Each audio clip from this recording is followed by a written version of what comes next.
Arizona is home to 22 tribal nations and more than 340,000 Native Americans. Arizona State University builds on more than 6 decades of working and partnering with tribal nations and communities. Many of our Native faculty incorporate Indigenous knowledge systems in seeking solutions through a process of community engagement that respects and honors traditional ways of thinking. Together, we are creating community solutions leading to a more equitable future.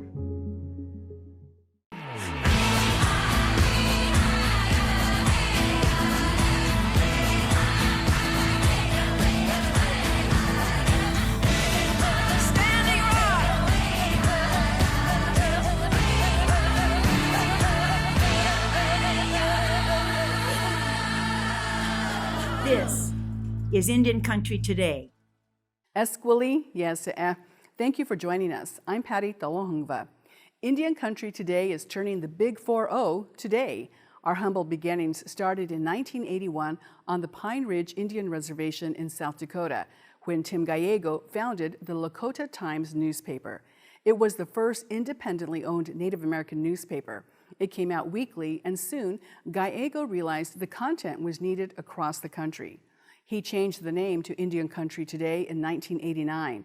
It has survived a few changes in ownership and the change from a printed paper to the digital age. And now we have our own television newscast. ICT is committed to telling the stories of Indigenous people, with those stories reported mostly by Native journalists. Our president, Karen Michelle, shares more about that mission. I'd say we have a really strong reputation as a premier news source covering Native communities.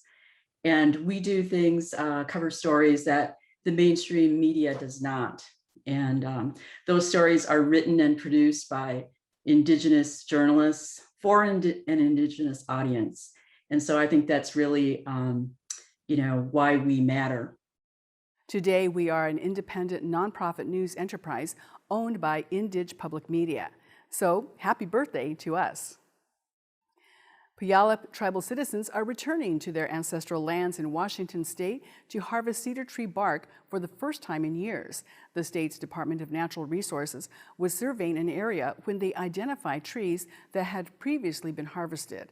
The department reached out to the tribe to invite them to come harvest. Before harvesting the cedar, tribal members thank each tree they cut into.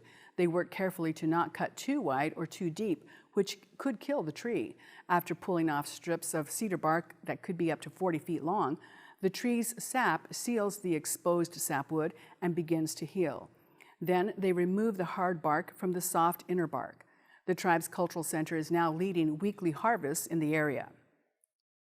There are several lawsuits being filed against the USDA over funds earmarked for socially disadvantaged farmers, which include Indigenous farmers. Currently, federal judges in Florida and Texas have issued preliminary injunctions halting the distribution of funds. The USDA has vowed to fight for the American Rescue Plan debt relief that, as Karina Dominguez reports, Native American farmers would be eligible for. Native farmers say they've been left out of the USDA's federal loan process historically. Those who did manage to get the loans were looking forward to the debt relief outlined in the American Rescue Plan. However, a federal judge granted a preliminary injunction halting the $4 billion program that would have forgiven loans for roughly 15,000 farmers, half of which are Native American. The debt relief was outlined for farmers who have been subjected to racial or ethnic prejudice. But many white farmers are claiming the program discriminates against them. These white farmers are saying that they're harmed by Native American farmers receiving help. Tell me, how can helping a Native American farmer harm a white farmer who for decades has gotten all the aid and all the relief? Boyd says the white farmers are being represented by conservative groups in 7 states. We need to make sure that we're having this conversation, that people understand that it's not racist to address decades of racial discrimination. Farm Service Agency Administrator Zach Ducheneau says the funding is necessary. There has been a multi-generational systemic inequity. He says the funding would help the American rural economy. It's a once in a multi-generational opportunity to improve their economic standing. The USDA is still urging farmers to continue submitting paperwork and says it's ready to process payments as soon as the legal battles are resolved. Karina Dominguez, Indian Country Today. The next phase of the Restoration Act for the Leech Lake Band of Ojibwe Reservation is starting. The act was signed into law in December of 2020. It identifies and transfers more than 11,000 acres to be held in trust for the tribe. The Leech Lake Band and the Chippewa National Forest have created a plan of survey to identify potential lands for the transfer. These lands will enable the band to invest in future generations with economic and residential development. According to the Bemidji Pioneer, the lands being transferred hold historical and cultural significance to the band. Some of the next steps include continuing to identify potential transfer lands and finalizing maps. And those are the headlines from Indian Country today. I'm Patty Thalahungva. It's Independence Day week this week, and we have a special feature to remember the holiday. We meet warriors for change in Indian Country, from human rights, environment, education, and basketball. Stay tuned. This is Indian Country Today. Senator Tom Brewer is the first and only Native American in the Nebraska legislature. He served in Afghanistan, and he's a strong advocate for rural and Native American issues. He worked with Frank Lemire and others to close liquor stores in White Clay, Nebraska. It's on the Nebraska border next to the Pine Ridge Reservation in South Dakota. Well, I understand that I grew up very near White Clay, just a few miles away. So I had seen the ugliness, the issues that had plagued the Native people in that area for generations. And so when the opportunity came to close the liquor stores, we were under a lot of pressure not to do it, because obviously the big liquor companies wanted to continue to sell 4 million cans of beer a year there, and the stores that made money wanted to continue to make money. But it was such a terrible burden, not just on the community, on the Native people of Pine Ridge, but on Sheridan County, because of the number of ambulance calls and all the requirements that came with trying to support what was going on there. And it turned out it was a lack of law enforcement that caused them to close the liquor stores. And there were all kinds of horror stories about all the deaths that would be on the highway as a result of that. And, I'm happy to report that, it's been over 3 years now, and the fatality deaths have went down drastically, and new businesses have started, and it's just been a good news story.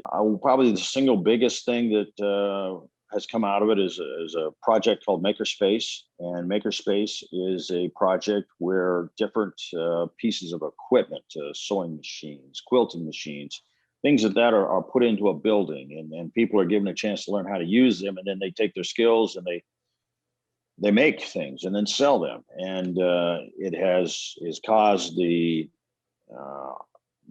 community that used to be torn apart to come together. And so, that, along with the new dollar store and some other businesses that have started, have really caused the community that used to be very torn to come together and really be that community it should have been all along. I understand your brother, Jeff, is the sheriff of Sheridan County.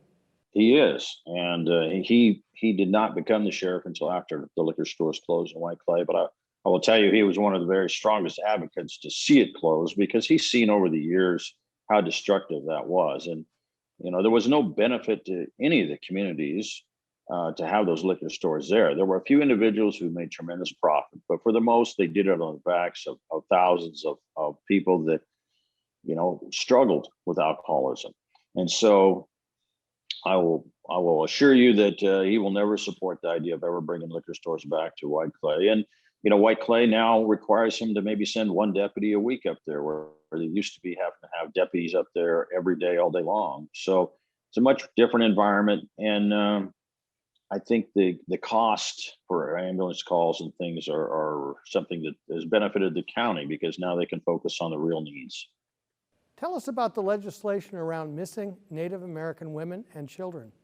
It has been a focus that a number of state senators have been working on, and it traces back to White Clay. White Clay was a hub for human trafficking, for prostitution, for bootlegging. I mean, it was a cesspool of really evil things. But one of the things that was needing to be addressed, and it wasn't just here in Nebraska, the problems were worse in Montana and North Dakota and other places, were missing Indigenous women were just unaccounted for and almost lost to the system. And there was no way that they were using a unified effort to figure out what was going on.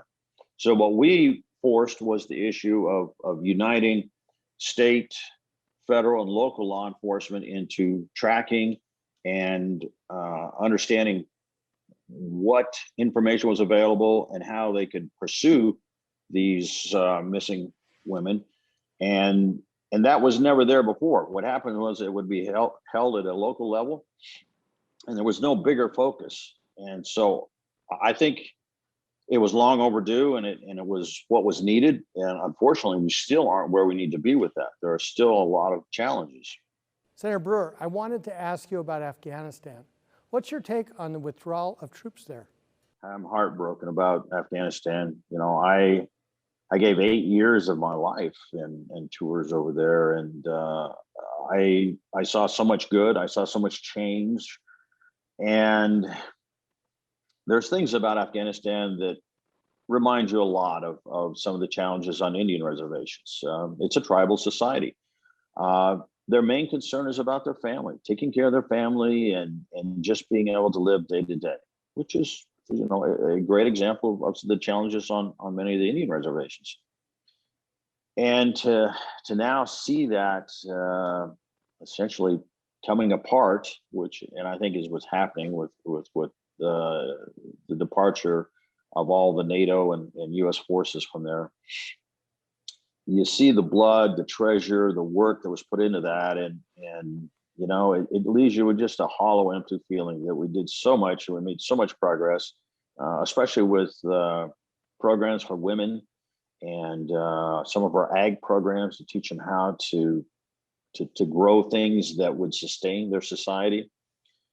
But unfortunately, there's an element that is constant over there that will, I fear, turn it into a very similar situation than before we were there. And for the sake of all of those who helped us as interpreters and support, them and their families are at risk. And so it's really kind of a sad chapter in history.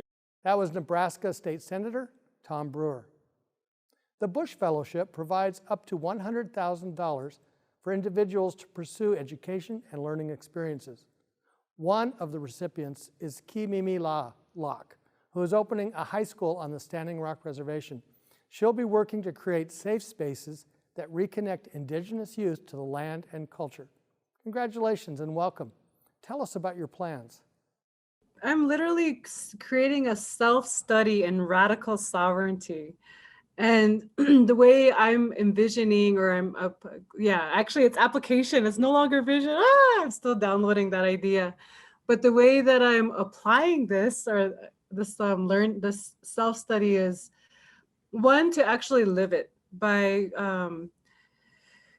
investing my time and a lot of the energy that I've actually been doing kind of as my side, like as my side job, but a lot of my time is the Miniwichoni Nakichize wo Unspe, which is the school that was started during the No Dapo resistance camp.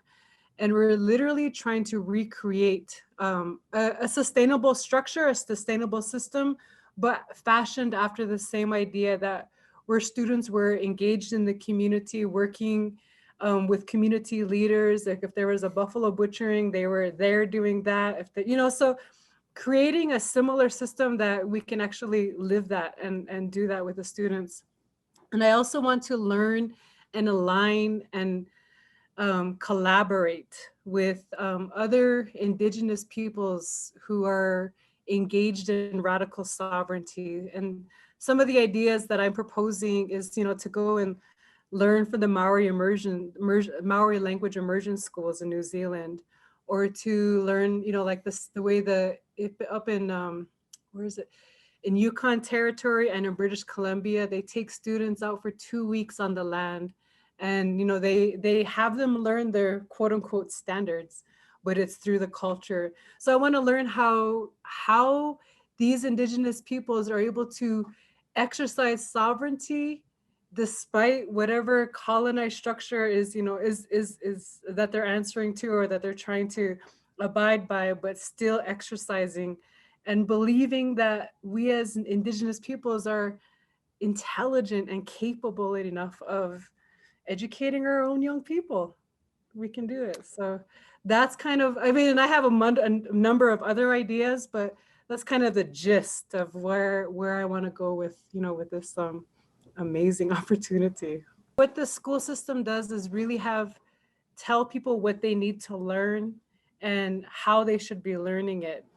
And as Indigenous people, before the school system was here, you couldn't tell us how to teach our young people.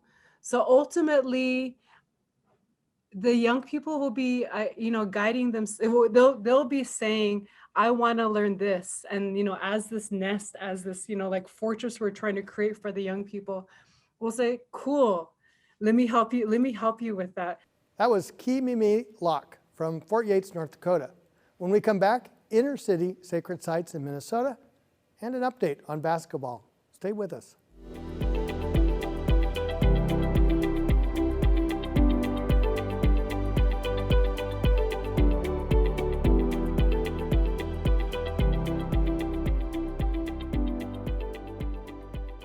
Minnesota is on Dakota land. The confluence of waterways there made a perfect hub for commerce and ceremony. In 1766, an English explorer stumbled upon an important Dakota sacred site. He named it Carver's Cave, but its original name, Wakantipi, has been reclaimed. It's part of a larger inner city effort to clean up toxic land. Maggie Lawrence leads those efforts at the Lower Phelan Creek Project. Lower Phelan Creek Project is an East Side St. Paul environmental nonprofit organization, and we are Native-led. We've been doing this work on the East Side for more than 20 years, largely driven by the community here in St. Paul, and more recently driven by Dakota people in particular. And so the work that we're doing is in a lot of the parks and green spaces on the East Side of St. Paul. But those parks and green spaces contain a lot of cultural resources and culturally significant sites that we want to try to bring more awareness to and help the community have a better understanding of how to interact with those spaces and have some respect for those sacred sites. How does the community get involved? We do a lot of community-led restoration work at both the sanctuary where Wakantipi is and the burial mounds at Indian Mounds Regional Park, as well as the other green spaces on the east side of St. Paul.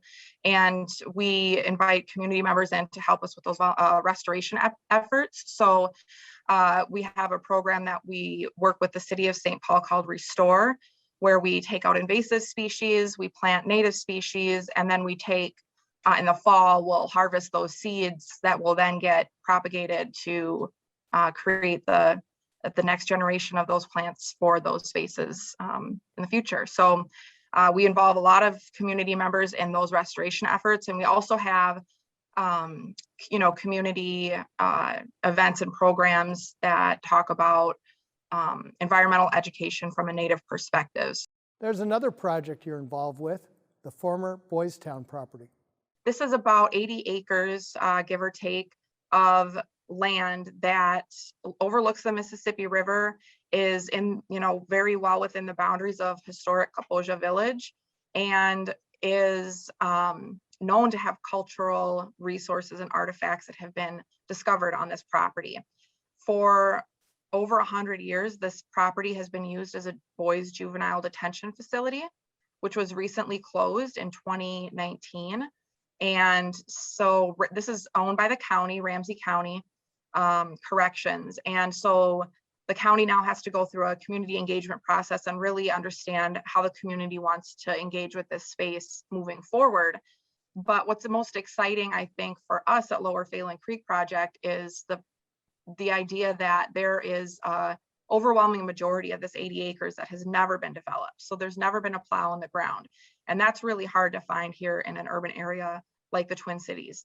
And so there's old growth oak savanna. There's one oak that's been dated back to, you mentioned Jonathan Carver in your opening, 1766. And that oak tree was there when Jonathan Carver was here in 1766. So that's just really incredible land and history, and just how we can reconnect with that land as Native people, and then the general population, how that land can teach about our Indigenous lifeways and history. I think is really, the prospect is just incredible to me. Thank you, Maggie Lorenz of St. Paul, Minnesota. The 18th Annual Native American Basketball Invitational and U Summit sees representatives from over 150 tribal nations who play 436 games of basketball. Brent Cowie, co-founder of Indiansports.com, will be a commentator for NABI. So we're just, really excited to get back to Phoenix and get NABI. The last time I was at NABI was in 2018 when I received the Phil Homeroth Leadership Award. So it'll be good to watch all the great Native American talent athletes out there. There's just so many kids that come from all over that represent so many tribal nations, and there's just so many talented athletes out there. There's so many to talk about, and I've brought a few names that I think people should, catch a game or two if they have the opportunity as well. One individual I've been really excited about and got to watch play a few times now. His name is Jesse White. He's out of White Shield, North Dakota. He's from the Arikara Nation, and he was named, Mr. Basketball North Dakota this year, his senior year, and he'll be starting his career off at a junior college with the hopes of transferring to a Division I program. So he's definitely someone I think that people should watch and try to catch a game or two. Also, he's just a great ambassador for the game. He's a great ambassador for his people and his family. Just a real extraordinary young man. I always enjoyed speaking with him. With so many athletes and 436 games, how to figure out which ones to follow? Well, you don't do it at NABI. I've been fortunate this year to travel to a handful of Native American high school tournaments in Oklahoma, Arizona, Kansas, to name a few spots. And you really kind of have to pound the pavement and sit in the bleachers, watch games, cover games. For me, it's a 12-hour day. To sit in those gyms and cover kids and analyze kids and stuff like that. So you really kind of have to also get your ear to the ground and talk to some of the coaches and some of the kids there. They'll always share the information with you. So I'm always looking for the next, the big Native American star that's going to be playing, other sports besides basketball. Tell us about the logistics for a tournament this big and even in a city like Phoenix. I believe they got 7 to 8 high school gyms that they're going to use for different locations. And so, with that many teams and that many games they're going to have with, I think it's 3 or 4 pool play games. So the logistics that go into it are just pretty crazy. And I don't know how they do it most of the time, honestly. But for them to have the 7 or 8 gyms that they're going to be using, you realistically, if you're going to go and map out a few games, you're probably only going to be able to make 2 or 3 just because of the distance required to get from one gym back to the next gym and stuff like that. So there's definitely a lot of work, and my hat always goes off to the wonderful staff at NABI. They do a good job every year. Like you said, it's the 18th year. In Indian country, you don't get to say 18th year in anything unless you're doing something right. And NABI's always been able to do things right. That was Brent Cowie of Indiansports.com. We leave you with a special rendition of the Star-Spangled Banner. Ken Sean from Globe, Arizona put this together for the San Carlos Apache College.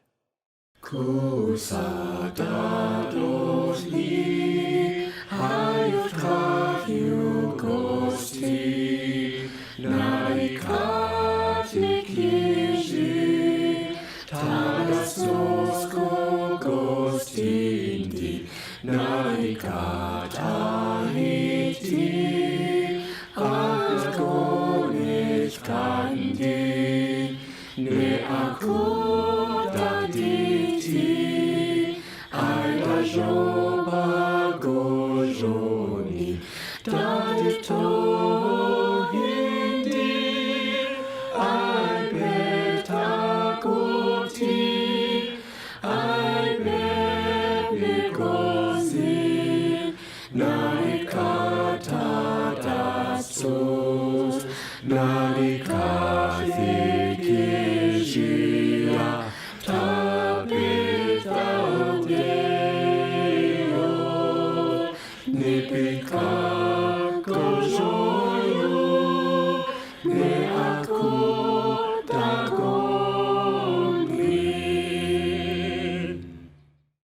Indian Country Today turns 40 this month.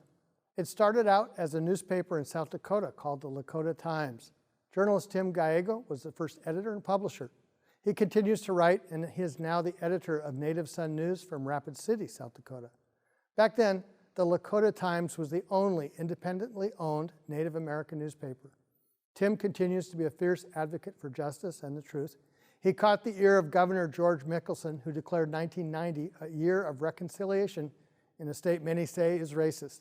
He brought to light the tragic era of boarding schools and economic and cultural issues facing Native people. And unconventionally, he challenged the work of the American Indian movement.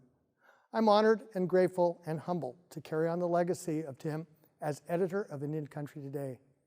And that's a slice of our Indigenous world. Thank you for joining us. I'm Mark Trahan. Sometimes you got to take a stand just because you know you can. Oh, you got to run, you got to run.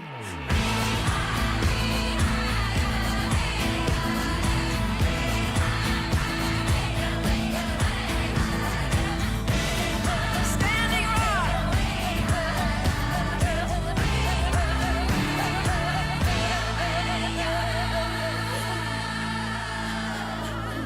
This is Indian Country Today.